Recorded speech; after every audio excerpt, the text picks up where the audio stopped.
Pop quiz right here, right now. You ready for it? What does the Great Commission say? Hey, welcome to this episode of All People Everywhere, where we are committed to joining Jesus on his mission in this world so that all people everywhere would hear the good news and respond. So in today's episode, we're going to talk specifically about discipleship, and we're going to look at the Great Commission that Jesus gave to go and make disciples. Now, Thad brings a great teaching. You're going to tune into the whole of his teaching today, but let me just give a little spoiler here. He's going to focus in on two words, and out of those two words, there's one key word that just changes everything. And if you understand what he's going to teach you today, it will revolutionize discipleship. It will transform your walk with the Lord. You'll see more fruit in your life and through your ministry. So don't miss it. And so, hey, listen, if you like what's going on here, hit like, click subscribe, let someone else know what God's doing here. This is a small piece of a bigger mission that we have to see all people everywhere hear the good news and respond. Jesus is at work in this world. And we're inviting you, all of us together. We're joining him on his mission. And so welcome to all people everywhere. Pop quiz right here, right now. You ready for it? What does the Great Commission say? Some of you are like, yeah, I've been preparing my whole life for this. I'm ready. You got it at the tip of your tongue. You can spout it out. For others, it might not be such an easy exercise. See, many, maybe most Christians have a pretty good idea of what the Great Commission is all about. Maybe you could say these are Jesus' instructions to his disciples as he's preparing to ascend into heaven. And then he tells them they should make disciples. If you got that much, you got a really important piece here. Maybe you remember that he says make disciples of all nations and that he talks about baptizing them, right? And if you got that far, congratulations. Maybe you even remember a bit more and you remember that he says and teach them. Most Christians, when they're remembering that part, they would say, and teach them everything I've commanded you, right? Which is pretty close, but it's missing a key word, maybe the key word, which is to obey. What Jesus actually says is, teach them to obey everything I've commanded you. And it's possible that this is an honest mistake, leaving that word out, just an honest mistake, but it's also possible that it's really a subconscious expression, a desire to kind of leave that little part, that little word out because it doesn't quite suit our sensibilities. See, here's the thing, friends. I want to talk today as we begin to get into this idea of obedience and obedience-based discipleship. I want to talk do a little bit of back work and leg work behind the scenes to talk a little bit about what obedience actually is and what it isn't, and how we need to do a little bit of heart and mind work to understand that it actually is an incredible gift that God intends for us, a gift that continues to give more and more as we empower others to live in obedience. But before we can get there, some of us have to work past some hurdles that we have. Because frankly, when you say the word obedience, some people are just going to get a shiver down their spine. It's going to give you a little bit of heebie-jeebies because for many of us, all around the world, there's this sort of rebellious streak maybe built into us as humans. But for many of us, especially if we come from the United States, we may be sort of pre-programmed to block at the idea of obedience. See, for us, obedience is a negative thing. It sort of conjures ideas of bending someone to your will. It's a power play. It's about exerting control. I mean, obedience school is where you take your dog to learn how to do tricks and to not pull your arm out of your socket when you take it for a walk, right? And what we need to do is understand a little bit of where we're coming from in order to flip the script on what obedience is all about. So let me just say a couple of things. This is not a political statement. This is not a rant. Far from it. I think we need to understand ourselves well before we can move forward. And so I want to tell you, I live in Colombia, but from the States, right? Grew up there, and I'm more and more aware of how unique our heritage is on this. So we're a nation birthed in rebellion, right? Now, It's not the only nation that way, many are, but we're a nation that at its roots has this throwing off of external control and power as this great virtue.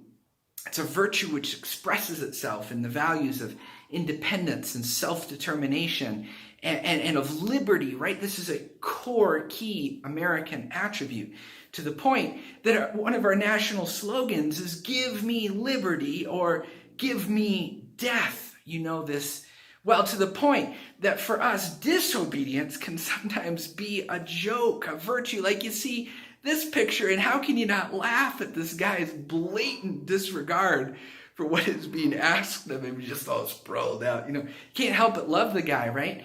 To the point that for us, sometimes when you see a picture like this, you automatically assume that the sign is way out of line. Like, overreach, come on, sign, you're such a buzzkill. This girl is just trying to have some fun. And so we tend to side like with rebels and rule breakers and those who do not submit. And so for us, this idea of willingly submitting in obedience to anyone can be a very, very hard sell. Now, like I said, I currently live out of the country in Colombia, and it's a country I'm dearly coming to love. And I'm realizing that there's a different relationship to the idea of obedience. It's a pretty compliant nation, not 100%, but like when the decree came for everyone to wear masks during the pandemic, people were like, yeah, sure, why not? That sounds like a reasonable idea. Where should we get them? Do you want any special specifications? And I mean, it's just not the exact same response as in our good old United States. And just recently, the night before Colombian Independence Day, which was last week, the government said people need to stay home, don't leave your property on Independence Day. A little bit ironic, right? But it went over. No one fussed here. That probably would not have gone over so well in the States. Why? Because we have this mistrust, this distrust for the idea of any kind of obedience which is built in. So here's what I want to say. With all of that kind of laid out there as background, let me just go out on a record and clearly say that this obedience is not about tyranny. The obedience to God is not about control. It is not a power play. And I want you to hear, if you hear nothing else that I say, this kind of introduction, I want you to hear this. Obedience to God is not about tyranny. It's about love. It's all about love. It flows out of love. Here's what Jesus says. John 14:15. If you love me, obey my commandments. If you love me, obey my commandments. And the interesting thing is that some indications are that the best translation of this phrase isn't, if you love me, you should try to obey my commandments, or this is something you ought to aim for. But the best translation is, if you love me, you will obey my commandments. That there's this connection between the love of God, experiencing the love of God, and that love as a natural reaction creates obedience. It's an overflow of love, that our action lining up with God's character is an overflow of experiencing God's love, in the same way that, like, if you said, hey, when you jump into a pool and do a cannonball, you should try and make a splash. No.